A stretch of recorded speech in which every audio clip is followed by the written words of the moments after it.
Rasulullah SAW menyebutkan begini dalam beberapa hadisnya. Rasulullah SAW bersabda, "Bayna yaday sa'ah, di pintu gerbang kiamat, sinina khadi'atan, akan muncul tahun-tahun penuh dengan tipu daya dan tipu muslihat." Jadi kalau kita merasakan tahun-tahun kita penuh dengan tipu daya dan tipu muslihat, jangan-jangan kita sudah berada di depan pintu gerbang kiamat. Sudah terasa belum Bapak Ibu?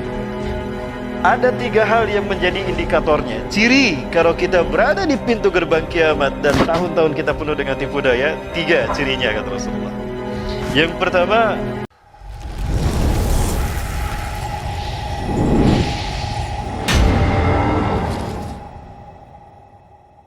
kita berada di akhir zaman. Saya jawab ya, kita bukan lagi di akhir zaman ya, tetapi kita berada di depan pintu gerbang kejadian hari kiamat.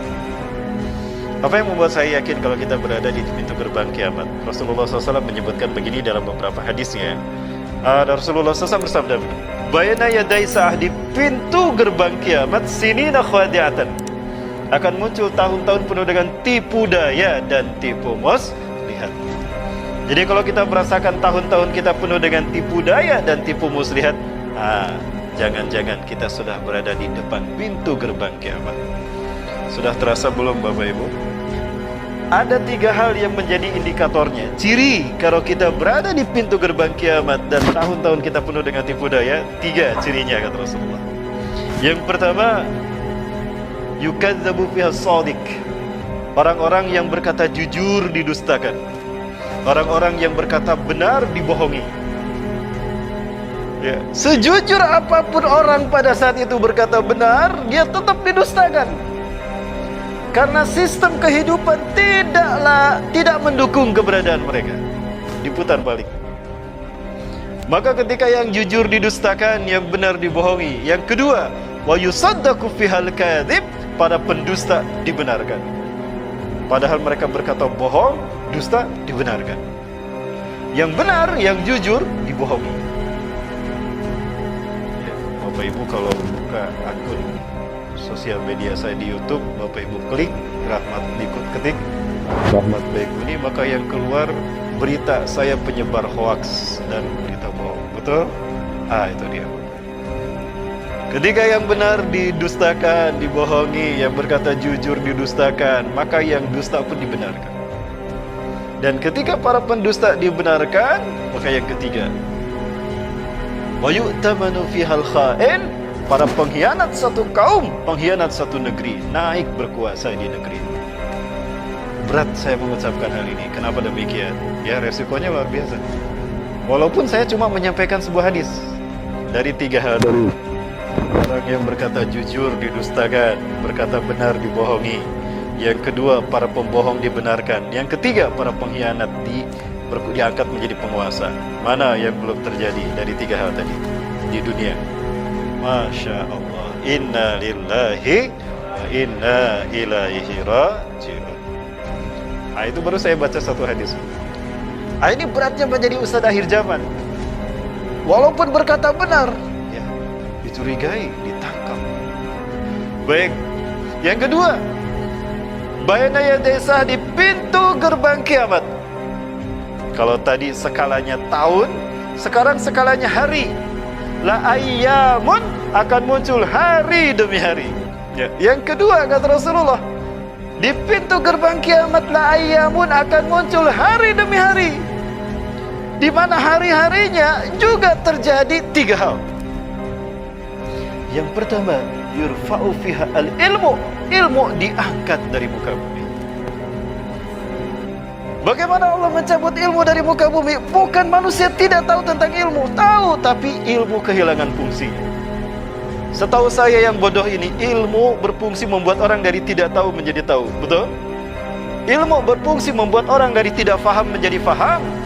Ilmu berfungsi membuat orang dari tidak bisa, menjadi mampu. Ilmu berfungsi membuat orang dari sengsara menjadi bahagia, dari susah menjadi bahagia, menjadi senang. Itu fungsi ilmu. Itu yang pertama. Bahkan Rasulullah SAW juga menjelaskan, Inna Allah yarfa'ul ilma minad-dunya la yarfa'u intiza'an mubasyaratan.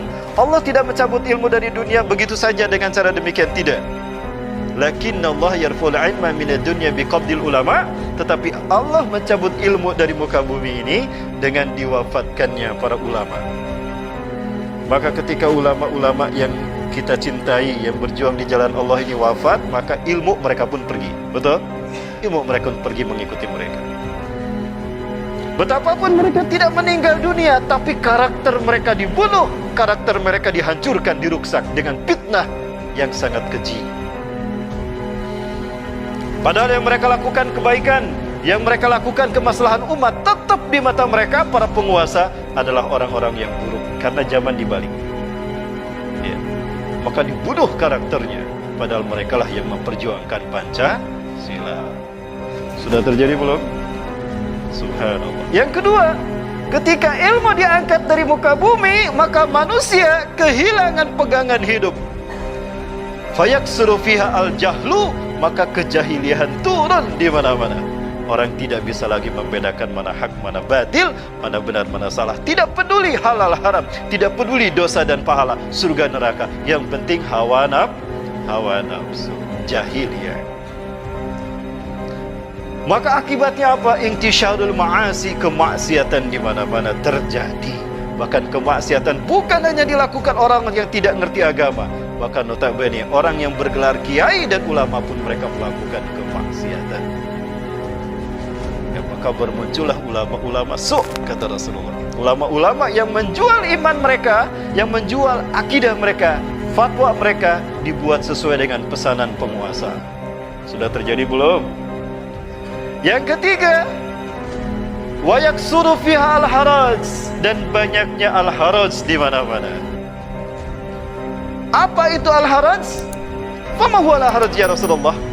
Al-harju huwa al-qatlu al-qatlu. Al-haraj adalah pembantaian.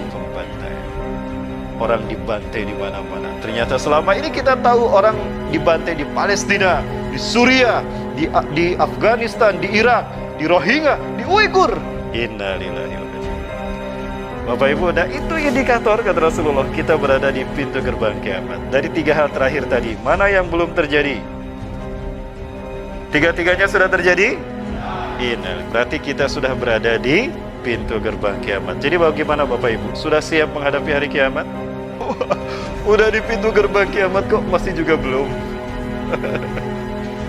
Ya. Dan tidak, kiamat ini merupakan cara kita sampai ke kampung akhirat, ya, melalui kematian. Ya, kematian sesuatu yang pasti dialami, kapanpun, dimanapun. Jika Allah tetapkan, kita tidak bisa menghindar. Ya, siap tidak siap kita pasti akan mengalami kematian. Wa man mata qabla faqad jaa qiyamatuh. Siapa yang meninggal sebelum hari kiamat terjadi, maka sungguh telah datang kiamatnya.